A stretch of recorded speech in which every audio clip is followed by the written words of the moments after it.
ગુજરાતી ભાષામાં સે તાજા સમાચાર, દૈનિક અપડેટ્સ, હાલની ઘટનાઓ. હમણાં જ સબસ્ક્રાઇબ કરો અને નવા સમાચાર પામો.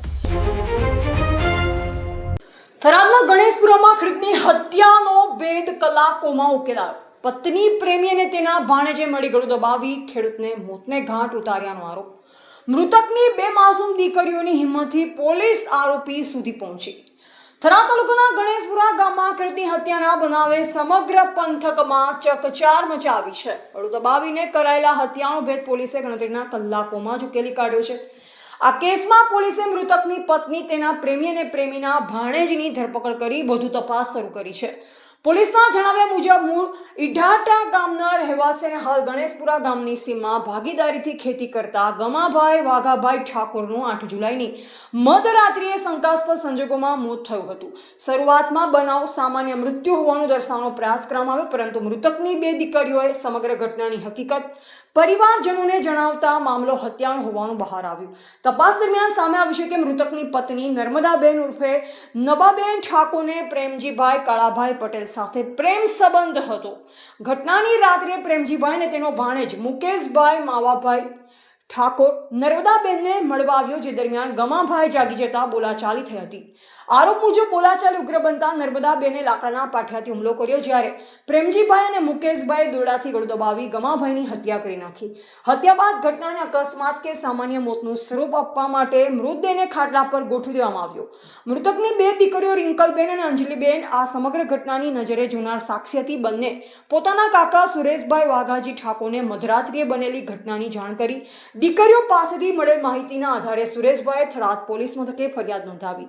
ફરિયાદના આધારે ડીવાયએસપી SM વારોતરિયા અને PIAG રબારીના માર્ગદર્શન હેઠળ પોલીસે તાત્કાલિક તપાસ હાથ ધરી. પોલીસે ટેકનિકલ અને માનવ સૂત્રો આધારે તપાસ કરી પત્ની સહિત ત્રણેય આરોપીની ધરપકડ કરી કાયદેસરની કાર્યવાહી હાથ ધરી છે.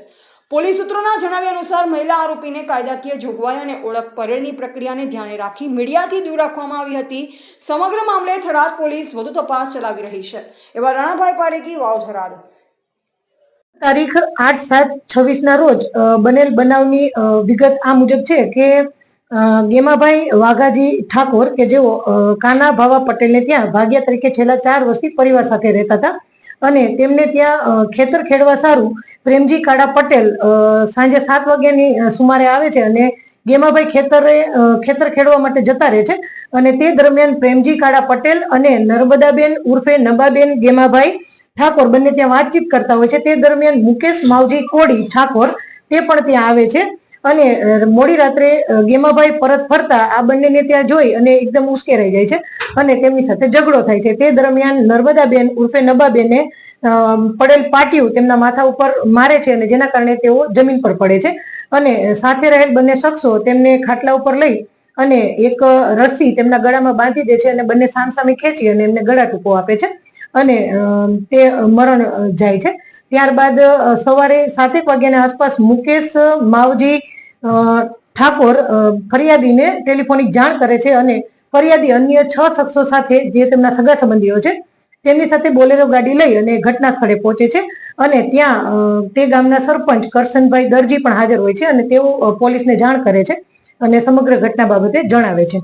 અને ત્યારબાદ જે ફરિયાદી છે તેમના ભાઈ એટલે કે ગેમાભાઈની દીકરીઓ આ સમગ્ર ઘટના બાબતે તેમને જણાવે છે અને ત્યારબાદ પોલીસ ત્યાં પહોંચે છે અને ગણતરીની જ કલાકોમાં આ લોકોને રાઉન્ડ અપ કરી અને કાયદેસરનો ગુનો નોંધી અને કાયદેસરની કાર્યવાહી હાથ ધરવામાં આવે છે. હત્યા પાછળનું કારણ પ્રેમજી કાળા પટેલ અને નર્મદાબેન ઉર્ફે નબાબેન ગેમાભાઈ ઠાકોર એમની વચ્ચેનો પ્રેમ સંબંધ હાલ જાણવા મળેલ છે. કેટલા આરોપીઓ ઝડપાયા છે? કુલ 3 આરોપીઓ છે, જેમાં ગેમાભાઈના પત્ની નર્મદાબેન ઉર્ફે નબાબેન ગેમાભાઈ ઠાકોર, પ્રેમજી કાળા પટેલ અને મુકેશ માવજી કોડી ઠાકોર. મુખ્ય આરોપી હાલ ત્રણેય મળી અને કાવતરું રચેલ હતું. જે જણાવ્યા મુજબ તેઓએ પહેલેથી જ આ કાવતરું રચેલ હતું અને નર્મદાબેને તેમને પકડી રાખેલ અને અન્ય બંને શખ્સોએ તેમને ગળે રસ્સી બાંધી અને ગળા ટૂંકો આપેલ છે. હત્યામાં વપરાયેલ રસ્સી અને અન્ય જે હાલ પોલીસની તપાસ ચાલુ છે. અન્ય તમામ વસ્તુઓને કબજે કરેલ છે.